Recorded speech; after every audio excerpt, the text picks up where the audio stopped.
బృహత్పలాయనులు. వీరు కృష్ణా జిల్లా కోడూరు రాజధానిగా పాలించారు. వీరు బ్రాహ్మణులు. వీరి అధికార భాష ప్రాకృతం. ఈ వంశంలో కనిపించే ఒకే ఒక్క రాజు జయవర్మ. ఇతను జారీ చేసిన ప్రాకృత భాష శాసనం పేరు కొండముది తామ్ర శాసనం. ఇది గుంటూరు జిల్లా తెనాలిలో ఉంది. ఇది సైనిక గుడారాలైన స్కందవారాలు, సైనిక నివాసాలైన కటకముల గురించి తెలుపుతుంది. పోటీ పరీక్షల దృష్ట్యా ఈ బిట్ చాలా ముఖ్యమైనది అని గమనించగలరు. జయవర్మ శైవ మతస్థుడు. ఇతనికున్న బిరుదులు: మహేశ్వర పాద పరిగ్రహీత. జయవర్మ 8 మంది బ్రాహ్మణ పండితులకు కృష్ణా జిల్లాలోని పాంటూరు గ్రామాన్ని దానం చేశాడు. ఇందులో నేను అదనంగా చేర్చిన ఈ అంశాలను బాగా చదవాలి. వాటిలో బృహత్పలాయనులలో ఒకే ఒక రాజు జయవర్మ. ఇతను కొండముది తామ్ర శాసనం జారీ చేశాడనేది ఇప్పటికే మీరు చదివి ఉన్నారు. కాగా ఈ శాసనాన్ని రాయించినది బాపహాన వర్మ. మళ్ళీ చదవండి. ఇక రెండో ముఖ్యమైన కాన్సెప్ట్ ఏమిటంటే, జయవర్మ గుంటూరు జిల్లాలోని పాంటూరు గ్రామాన్ని 8 మంది బ్రాహ్మణ పండితులకు దానంగా ఇచ్చాడు. ఆ 8 మంది: ఒకరు సర్వగుప్తార్యుడు, 2 సావికనార్యుడు, 3 గోగినార్యుడు, 4 భావనార్యుడు, 5 రుద్రార్యుడు, 6 ఈశ్వరదత్తార్యుడు, 7 రుద్ర విష్ణు ఆర్యుడు, 8 స్కందమార్యుడు. వీళ్ళ పేర్లు పేపర్పై రాసుకుని చదవండి. ఆనంద గోత్రులు. గుంటూరు జిల్లాలో ప్రస్తుతం NH5 సమీపాన కృష్ణా నది ఒడ్డున కంతేరు ఉంది. ఇదే ఆనంద గోత్రుల రాజధాని. కంతేరుకున్న ప్రాచీన నామం కందారపురం. ఆనంద గోత్రులు బ్రాహ్మణులు. వీరి అధికార భాష ప్రాకృతం. వీరు తమని తాము వెంకటేశ్వర స్వామి భక్తులు అని చెప్పుకున్నారు. అలాగే వీరిని కపిధ్వజులు అంటారు. ఈ వంశ స్థాపకుడు కందారవర్మ, గొప్పరాజు దామోదర వర్మ. ఇతనే గుంటూరు జిల్లా నరసరావుపేట రహదారిలో చేజర్ల గ్రామంలో కపోతేశ్వర ఆలయం నిర్మించాడు. ఈ ఆలయంను ఒక బౌద్ధ చైత్యమునకు నష్టం కలిగించి దానిపైన నిర్మించాడు. దీని ప్రాధాన్యం ఏమిటంటే, మహాభారతంలోని భీష్మ పర్వంలో చెప్పబడిన శిబి చక్రవర్తి కథను శిల్పంగా మలచి ఈ ఆలయపు గోడలపై చెక్కారు. ఇలా చెక్కబడి ఉన్న ఇండియాలోని ఏకైక దేవాలయం చేజర్ల కపోతేశ్వర ఆలయం. మీరు రాయబోయే పరీక్షల్లో ఈ కాన్సెప్ట్ చాలా ముఖ్యమైనది. చేజర్లపై బిట్స్ వస్తాయి.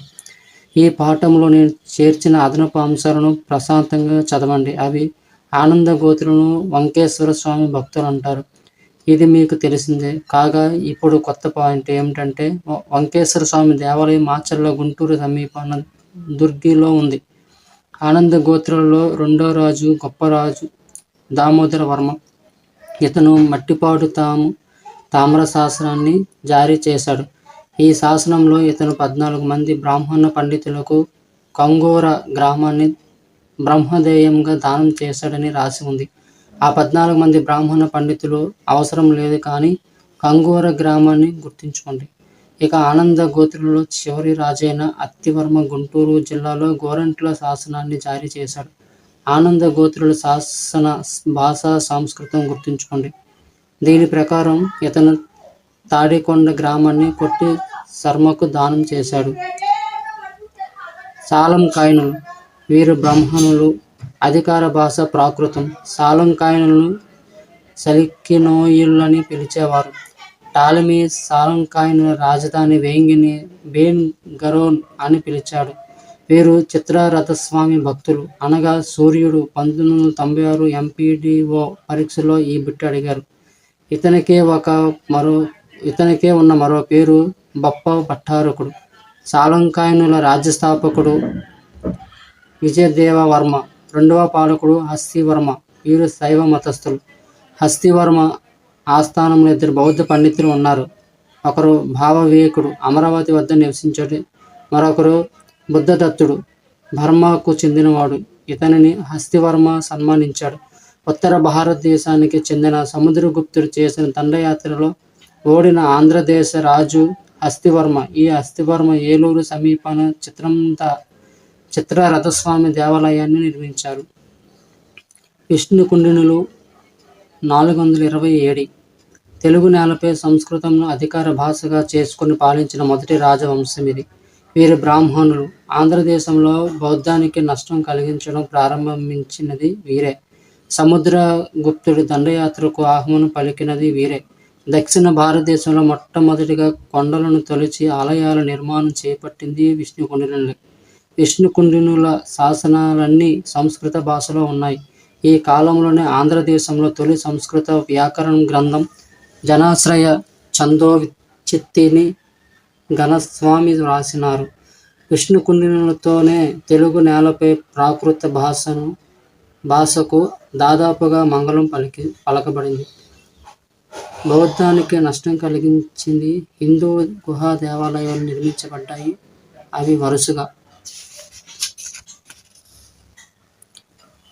విజయవాడ ఇంద్రకీలాద్రి కనకదుర్గ గుహాలయం, విజయవాడలోని మొఘల్ రాజపురంలోని ఉన్న శివుడు అర్ధనారీశ్వర గుహాలయం, రంగారెడ్డి జిల్లా కీసరగుట్టులో ఉన్న శివాలయం, రంగారెడ్డి జిల్లాలోని వికారాబాద్ గుట్టలలోని అనంతశయన గుహాలయం, మంగళగిరి గుట్టలోని లక్ష్మీ నరసింహ గుహాలయం, పక్కనే ఉన్న ఉండవల్లి అనంత పద్మనాభాలయం, నెల్లూరు జిల్లాలో ఉన్న భైరవకోన గుహాలయం శివాలయం.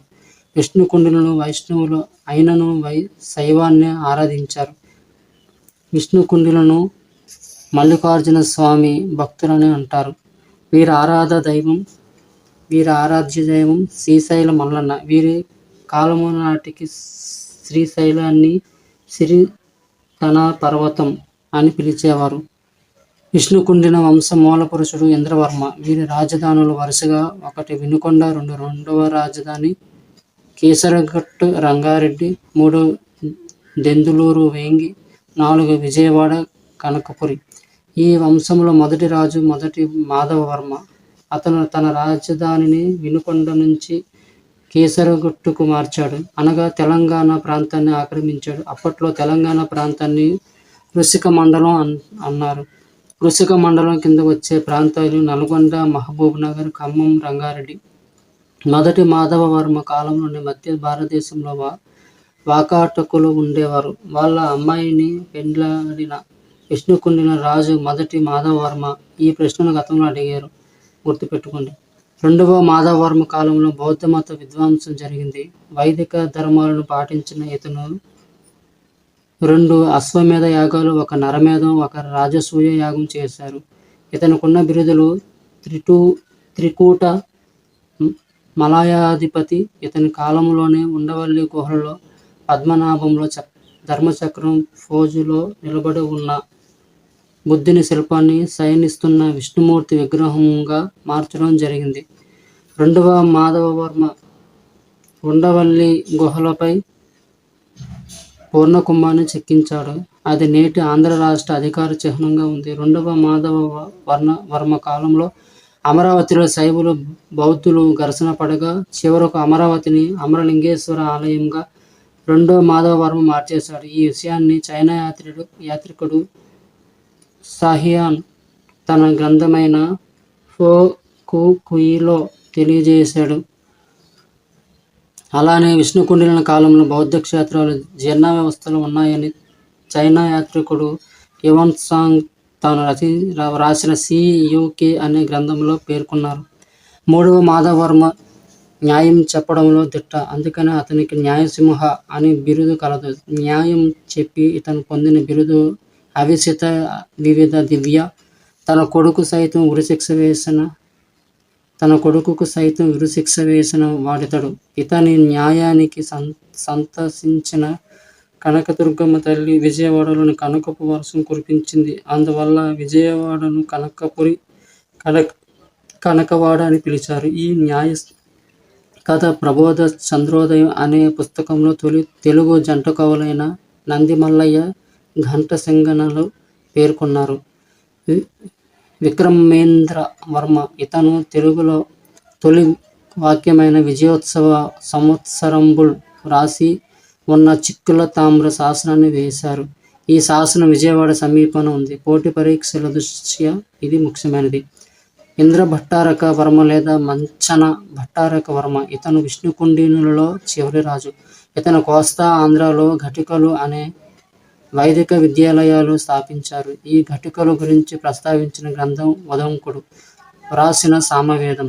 ఘటికలలో వేద విద్యలు నేర్పుతారు. ఇందులో చదివిన విద్యార్థులను మహాజనులు అంటారు. ఇదే ఘటికలు ఆ తర్వాత కాలంలో వేంగి మరియు చాళుక్యుల పల్లవుల కాలంలో కూడా కొనసాగాయి. గ్రూప్ 1 ప్రిలిమ్స్లో అడిగారు. ఇంద్ర భట్టారక వర్మను అప్పట్లో కర్ణాటకను ఏలుతున్న బాదామి చాళుక్య రాజైన 2వ పులకేశి కొల్లేరు సరస్సు యుద్ధంలో ఓడించి తన తమ్ముడైన కుబ్జ విష్ణువర్ధనుడిని వేంగి వద్ద పాలకుడిగా నియమించాడు. ఈ కుబ్జ విష్ణువర్ధనుడే 624 ఏడీలో స్వతంత్ర వేంగి చాళుక్య రాజ్యాన్ని స్థాపించాడు. విష్ణుకుండినులను అంతం చేసినది వేంగి చాళుక్యులే కాకుండా దుర్జయులు అనేవారు కూడా ఉన్నారు, గుర్తుంచుకోండి. విష్ణుకుండినుల టాపిక్లో నేను అదనంగా చేర్చుతున్న అంశాలను మననం చేయగలరు. అవి విష్ణుకుండిన 3వ మాధవ వర్మ కాలంలో ఇతను పాలమూరు మహబూబ్ నగర్ గ్రామాన్ని శివవర్మ అనే బ్రాహ్మణ పండితుడికి దానం చేశారు. ఇక ఇంద్ర భట్టారక వర్మ అనే మరో రాజు ఇరున్నెర అనే గ్రామాన్ని బౌద్ధ భిక్షువులకు దానం చేశాడు. అలానే ఇతనే రేగోస్త గ్రామాన్ని బ్రాహ్మణులకు ఇచ్చాడు. ఈ ఊళ్ళో దానాల గురించి బాగా చదవండి.